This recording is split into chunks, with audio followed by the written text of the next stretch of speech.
What's up? Yichi here. Month 8, the month of August. 8 is a good number.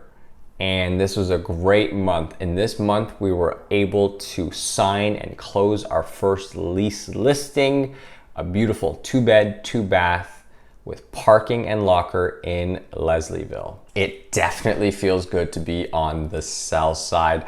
I've done 30 transactions on the buy side, so I knew exactly what the process was on the buy side. There were a few questions I had on the sell side, but luckily I have a great team and support group around me that's able to answer any of my dumb questions. But I don't really understand why, prior me was so fearful about this. It's really not that complicated of a thing to do to list a home.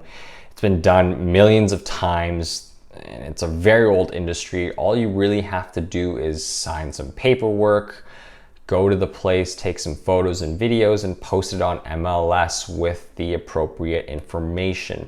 Now, I get it because when you haven't done it before, it seems daunting, but once you actually go through it and you complete the action, it's not that bad. So previous me, chill, it's fine, everything's gonna be okay. You're gonna figure it out. Anyways, once I took the photos and the videos and I got the paperwork signed and uploaded to SkySlope, the listing went live. Very exciting. At first I was like, did I do this right? It's, what if I messed up somehow? But the first day that it went live, because the rental market is so hot, I got so many calls. My phone blew up.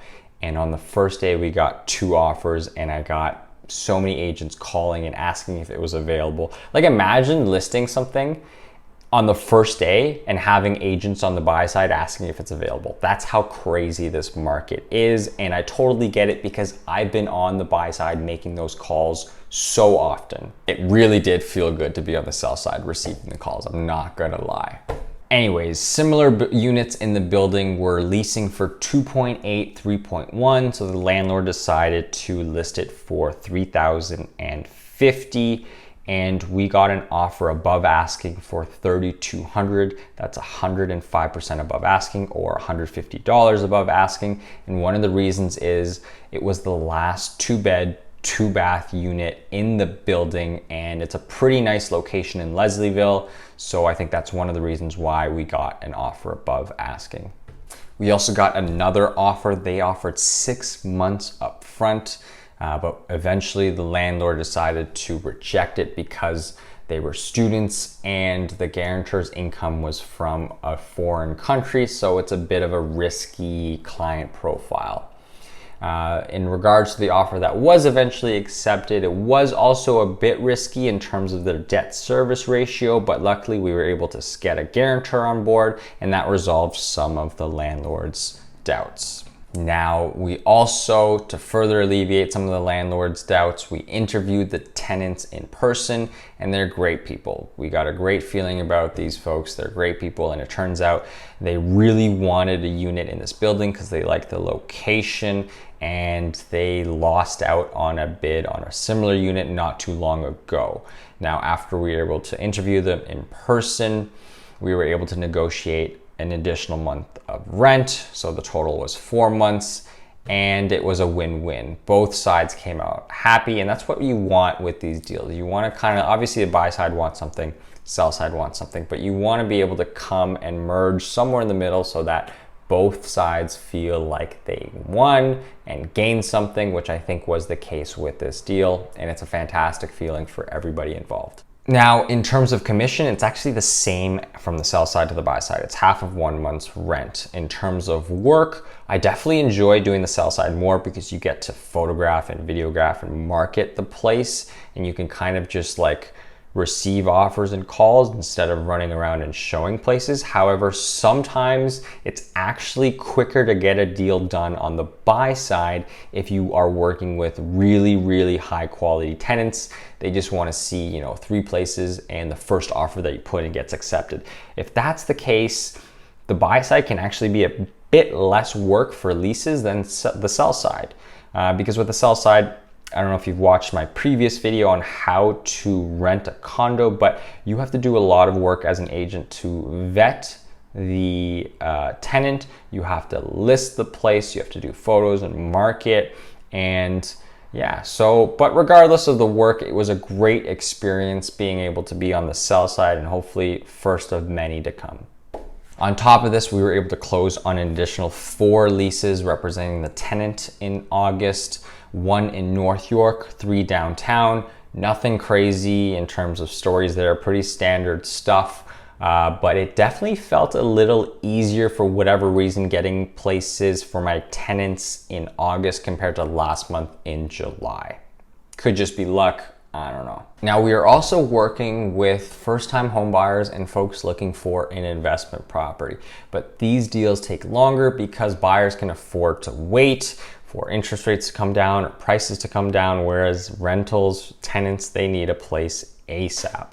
Now, I'm sure you've heard in the news, lots of sellers are forced to sell their home, or they bought new construction and now they can't afford to close. So a lot of sales are happening, especially with the homes priced above $1 million, because that's when mortgage rates really affect house prices, right? Because it's proportional to the principal.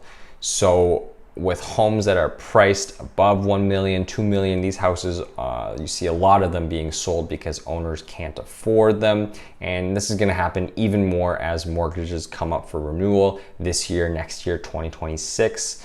But with that being said, there's still a floor price for housing. Like even if 08 happens in Canada, there's still gonna be a minimum base house price for, let's say, an entry-level home or an investment property at around $500,000, which is a standard price for an entry-level condo, somewhere between $500,000 and $600,000. Now, one of the reasons why there's sort of a floor price for the entry-level condo, let's say a 1-bedroom for $500K, is that's how much Canadians can afford. So for example, and this might even be on the high end, let's say the average person makes $100K, well, they're gonna be pre-approved for $400 to $500K. 4 to 5 times their salary, which means you have a lot of competition at this entry level price. And because there's lots of demand, I think that's why there's sort of this floor price. And the same goes with couples, a man and a woman, both making 100, now they're qualified for $1 million, which is sort of the entry level price for a townhouse in the GTA. It might be 1.2, but you get the picture. There's a lot of competition for a base level 1-bedroom condo and an entry level townhouse, which is why those prices, even if something catastrophic were to happen, I don't think they're gonna drop too much. But once we start talking about the $2, $3, $4 million houses, well, this is where the prices I think will drop the most as mortgages come up for renewal. But enough about houses. I'm also doing a bunch of photography, specifically interior design photography. I've already shot quite a few beautiful homes, and I'm seeking out and looking for more beautifully staged houses. I think this is where I want to focus some of my energy. And yeah, I can photograph and list homes, but those photographs are pretty standard. You put your camera in the corner and you make things bright, yada, yada, yada. But I want to make more artsy photos, if you will. I want to take more beautiful interior design photos because I think I'll be happiest if I can incorporate art with my business. That's it for this video. Thank you for watching. That was the month of August. We got September, October, November, December. We got 4 more months to go before the end of the year in our first year as a realtor. If you've been watching this whole way, I want to say thank you for watching. And if you're new to the channel, also welcome and thank you for watching. And yeah, we'll see you next time.